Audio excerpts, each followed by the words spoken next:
Right, Charles Moscowitz here. My guest is Alex Newman. He's an author. He's a writer for the New American Magazine. Alex, thanks for joining me this afternoon. Thank you so much for having me, Chuck. Always a pleasure. Alex, your latest article deals with some of the economic policies and possible ramifications emanating from the pandemic in the United States. Give us a little background and bring us up to where we are right now. Yeah, thank you, Chuck, for the opportunity. And so we're doing a special report, a whole special issue in the New American Magazine about coronavirus. And I wrote two articles for that. One is about kind of the deep state's war on economic freedom in response to this pandemic. The other is, some of the potential silver. But on the economic front, I'll tell you, Chuck, I'm extremely concerned about what's happening.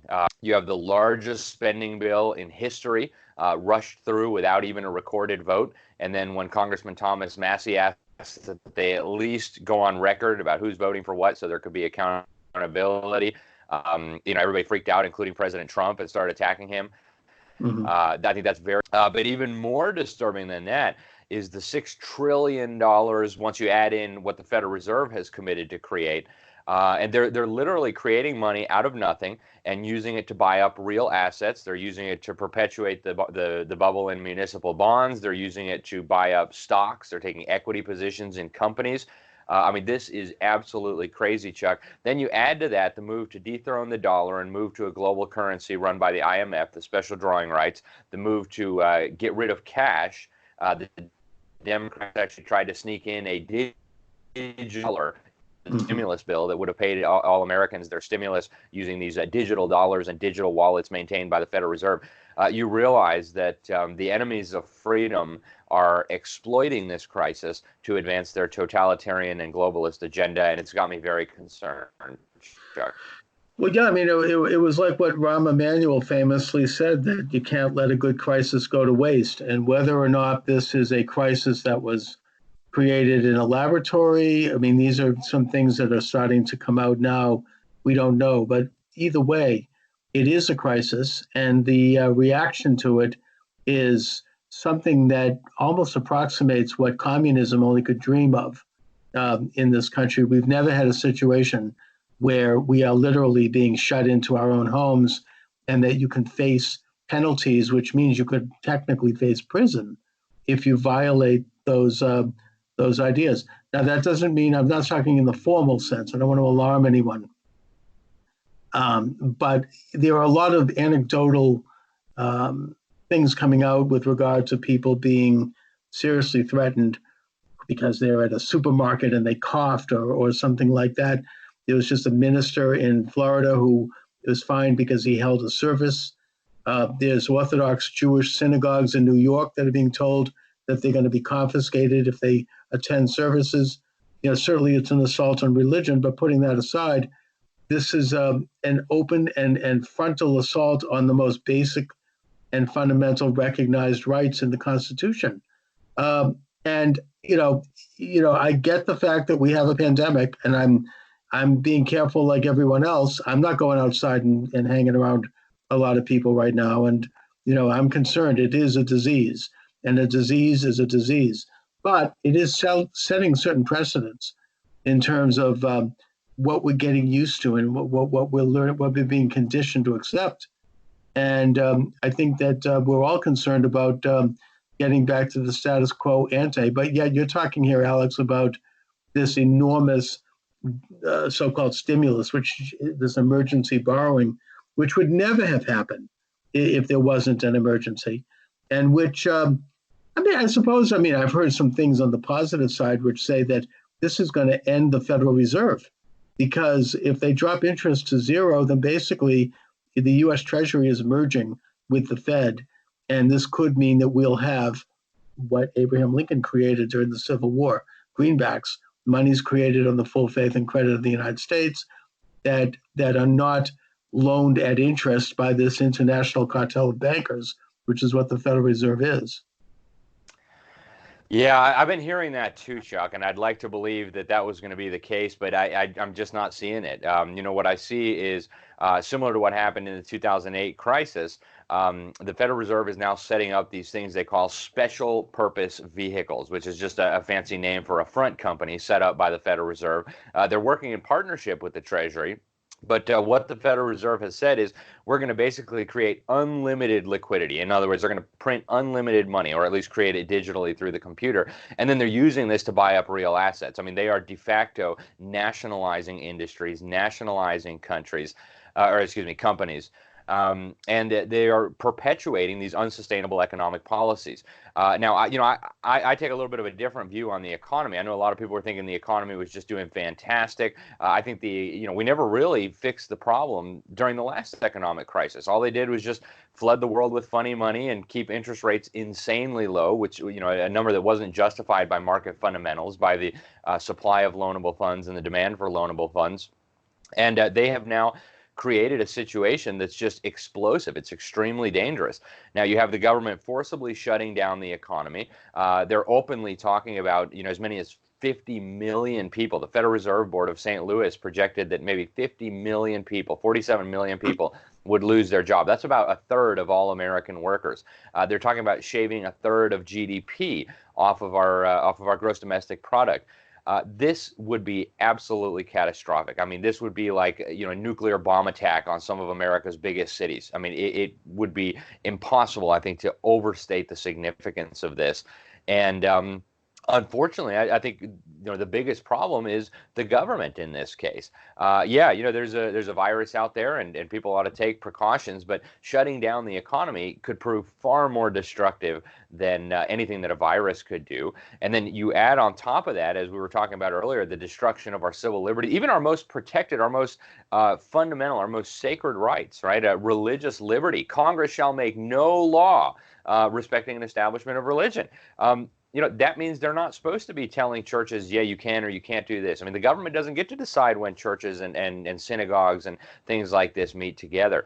They're talking about restricting freedom of speech. And honestly, they've been planning this for a long time, Chuck. If you go back and look at the Rockefeller Foundation's 2010 report, they envisioned an exercise called Lockstep, where they would basically shut everything down, have the government seize all these new powers that would be kept in perpetuity, issue biometric IDs to everybody, mandatory vaccinations, praise for Communist China's system of government amid these types of times. Now, this is all very, very dangerous, and if we're not careful, we may come out of the other end of this with a whole lot less freedom, a whole lot poorer, and potentially in, kind of like after 9/11, the new normal is fundamentally different from the old normal, and I think that's a very, very serious risk that we need to be thinking about. Yeah, I mean, you're drawing some very dire, but yet some very good and well-founded concerns.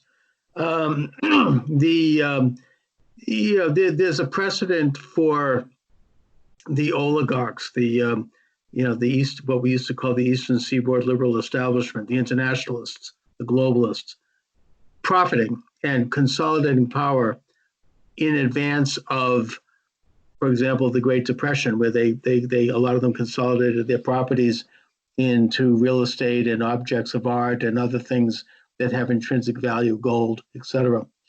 And the same thing happened right before the meltdown, the mortgage meltdown. You had the owners of Wachovia Bank cash in their chips, and other big bankers. I wonder if the same thing isn't happening here, in that you've got people who anticipated this. We already know that there were a couple of congressmen who made a few bucks. Dianne Feinstein. Yeah, Feinstein and Burr and a few others, because they were in on meetings and they immediately cashed in their properties. But I'm talking something bigger than that. People who might have had a little premonition about this and who are setting themselves up so that when the market does collapse, if it does, and properties collapse and value collapses, they can walk in and grab up all the bargains and further consolidate their power and wealth. Yeah, and I think that's a very real situation that we're seeing right now, Chuck. I mean, it's very similar to what happened after the Great Depression. Federal Reserve policies deliberately sucked liquidity out of the economy, caused asset prices to collapse, stock market imploded, mortgages weren't paid, businesses started going bankrupt, and then the people in the know, really the private cartel that owns the Federal Reserve banks, and you can call the Federal Reserve Bank, I mean, you can call the Federal Reserve Bank in New York, and they'll tell you we're a private institution. We're owned by That's private right. shareholders. It's the big banks that own us. They come in then and they pick up these distressed assets at pennies on the dollar. And so we wake up on the other side of this and suddenly they own our houses, they own our buildings, they own our companies, they own our stock market, and we're left holding the debt that they created to buy up all these assets. I like what Thomas Massey said about this. The $1,200 in the stimulus package per individual, that was the cheese in the mousetrap, right? But when you actually look at the numbers, they're talking about $7 per household. And if you're lucky, you might get a couple $1,000s as part of the stimulus. Well, what's happening to the rest? Well, it's going to the mega bankers. It's going to the cronies of the people who own the Federal Reserve. It's going to the big corporations. So they use that little $1,200 as the, they know everybody's freaking out. We're losing our jobs. We're hungry. I don't want my kids to starve. They know we're in a panic. And they put this cheese on the mousetrap. Everybody wants the cheese. And boom, the trap closes. And you end up having a situation where a massive amount of wealth is transferred from the poor and the middle class in America to the elites. It's completely unacceptable as far as I'm concerned. And now we have a situation where, this is much more serious than the Great Depression. During the Great Depression, there were at least some legal constraints on the Federal Reserve. And of course, there was at least in theory, the gold constraint, right? They weren't supposed to be printing too much money beyond what they had in gold to back it up because the dollar was still at least ostensibly backed by gold. Now they can print infinite money. And they've told us, they said, we're going to create unlimited liquidity to backstop the markets. I mean, they're telling you they're going to print infinite money. And now they don't even have these constraints. They used to only be able to buy U.S. Treasury securities. Now they can buy anything they want through these special purpose vehicles, including stocks, including bonds, corporate bonds, including municipal bonds. This is a very, very dangerous situation. And, I don't want to sound all doom and gloom, Chuck. My other article in the special report that we're doing in the New American is about the potential silver linings, and I think there are some. There are. But the risks are huge. So. No, they are. And I think that, as I said, regardless of how this thing came about, the longer it lasts, the worse it's going to be. And you have people and I think President Trump is generally on our side on this. Mm-hmm. And yet you have people who are criticizing him for saying that it's going to be over by Easter.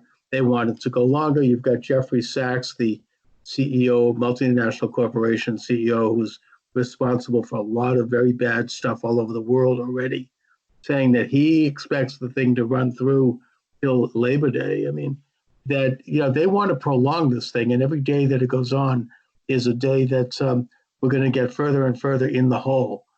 Now, you talk about silver linings. I mean, I think on the other hand, the American people have woken up to our tradition and the world tradition of being prepared, of prepping, having enough supplies, enough provisions to last a month to 6 weeks at least in stock. I think that's something that we're going to do going forward and as a response to this crisis. Other things that I think might benefit is homeschooling. People are home. Their kids aren't going to school. The big government schools have been shut down. It's an opportunity by necessity to begin to teach and learn at home, which is going to be, I think it's going to wake up a lot of people. And you already hear cries about this from the establishment that, these big fat institutions, these universities that are putting people hundreds of thousands of dollars in debt, do we need them? Can we do this at home? People are spending more time with their children. The other thing is that a lot of people are conducting their business at home. They're doing their job. My wife is an example. She's e-commuting from home, from her computer, and people are realizing, hey, we don't need to go to these big fat offices every day and punch a time clock. We can work from home at least part of the week. And I think that companies are going to realize how much money they could save by not, expanding these big offices. People are going to have more autonomy. In a way, it potentially could be, at least, sociologically, in terms of how society works, because every time there's a crisis, we learn things, that this could be a move back to the way America was at the founding, the agrarian society where people had their farms, they had the small businesses, local manufacturing, a move more toward localism and more self-sufficiency. So these are all, I think, positive things that could come out of this crisis. Yeah, absolutely. I agree with you on every point there, Chuck. And one of the things that I've found really encouraging is how many people are now finally realizing that no, the government's not going to save you, right? And you're not That's even right. going to be able to watch your idol, your sports during this crisis. And people are in large numbers turning back to God and praying. There was just a headline today on Drudge. Most Americans are praying during this crisis. And I think that's something we really need. We got so prosperous, we got so fat, happy, and wealthy that we just kind of completely forgot about God and the foundations of why we were so prosperous. These biblical principles, thou shalt not steal, the fundamentals of our free market economy and of our morality. I hope we're going to see kind of a resurrection of those principles and a restoration of the American people's faith. I understand that the numbers of people watching church online now are through the roof. I've got some anecdotal data. I have a family member that works at a drug rehab facility, found out that there's, mass baptisms going on there as people, who are panicked suddenly realize, hey, we got to depend on God here, not big brother government to save us. So that's, I think, really encouraging. And, the education front, too, for me is just such a beautiful silver lining amid this horrifying chaos otherwise, because you have, I think, millions of parents who are going to homeschool and realize, hey, this is awesome. We're getting closer to our kids, our family's getting stronger, the kids are learning, we're having a good time. Yeah, it's a sacrifice, it's a little tough, but hey, this is so much better than what we were doing before. You also have parents in very large numbers who for the first time are going to start seeing what kind of filth and and nastiness and dumbed down idiocy their children are being exposed to at these government schools. We actually know each other, Chuck, through our late mutual friend, Dr. Sam Blumenfeld. This was his life's passion, was to It show is. parents I could what only, what I these could just schools have hear what done. he'd be saying now with alpha Absolutely. phonics and Yeah, bringing back, yeah. bringing back reading and the most basic cognitive skills that we all took for granted and that are now people are turning to. And you're right, people are turning to faith. I mean, there's these massive prayer groups. I saw something about in one case a priest issuing confession in a parking lot of a church, putting on a blindfold, and people driving up and getting confession. Now, those are people who may not otherwise have done this. In my own faith community, you have synagogues who are doing these things with Zoom so that people can join a service from home. You can't do certain things in Judaism unless you have a minyan, which means you need 10 bar mitzvah adult males together in a room in order to perform certain prayers.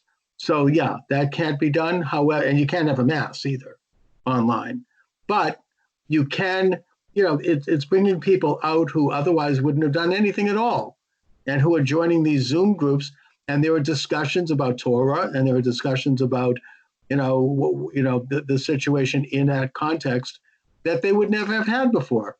So, yeah, I mean, there is definitely, I think, from this, at least anecdotally, possibly a revival of faith. And that's another good lining to this whole crisis. Absolutely. And I think this is finally going to shake a lot of Americans out of their complacency when it comes to communist China too. Communist China, I've been arguing this for years, is a very significant threat to global peace, liberty around the world on so many fronts. And we actually had a cover story in the New American last year about the fact that communist China was making 90% of the precursors that we use for our pharmaceuticals, which Right. a lot of Americans depend on these pharmaceuticals to stay alive. It's absolutely crazy. We have a situation where we can't even keep most of our Air Force jets in the sky without communist Chinese parts. And so I think this is a real wake-up call, and I'm very pleased that President Trump has taken this opportunity to start dealing with this. We have got to get off our dependence. If they want to make plastic garbage that they sell at Toys R Us, okay, fine. That's not a strategic. It's not a national security threat. It's not a threat to our health. But we have got to break our dependence on a hostile, mass-murdering communist dictatorship for these crucial things. And I think this may be, the spark that sets off that process to get off that dependence. And I think that's very good. And so, these are all really positive outcomes that we could see. You mentioned people now finally starting to realize that they need to be prepared. Suddenly preppers don't look kooky anymore. Suddenly they look like geniuses.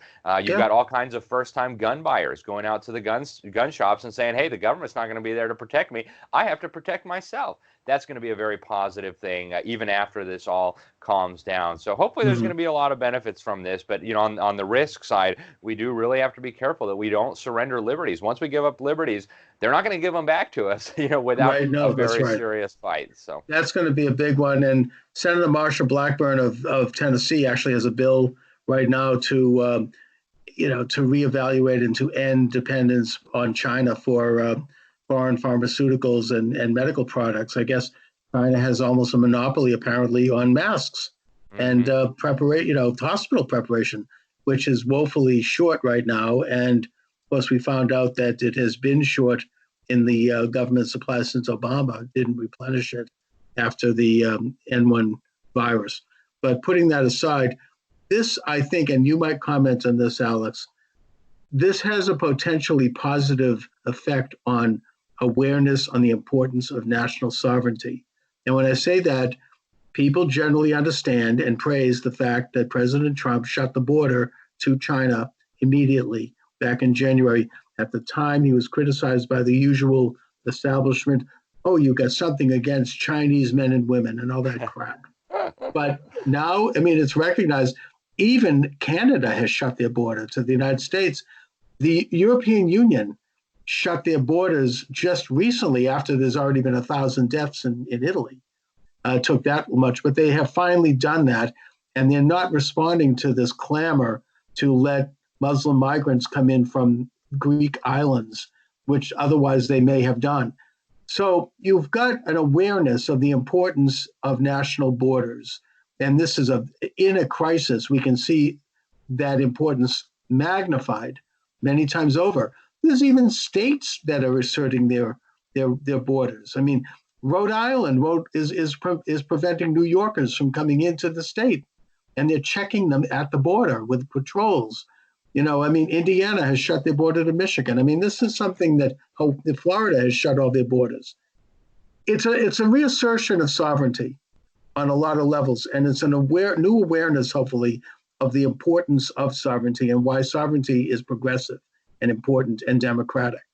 What do you think? I couldn't agree more with you, Chuck. And I think that might be another one of the big, positive outcomes from this. And Pat Buchanan, who's very well known in American politics, he asked whether this was going to be the death of the New World Order. And I don't know if I would go quite that far, but, he's right. Americans now are really realizing the wisdom of putting America first and the wisdom of having secure borders. We don't want just anybody from anywhere coming in unvetted, unchecked, without any kind of health test, without any kind of screening if they're criminals.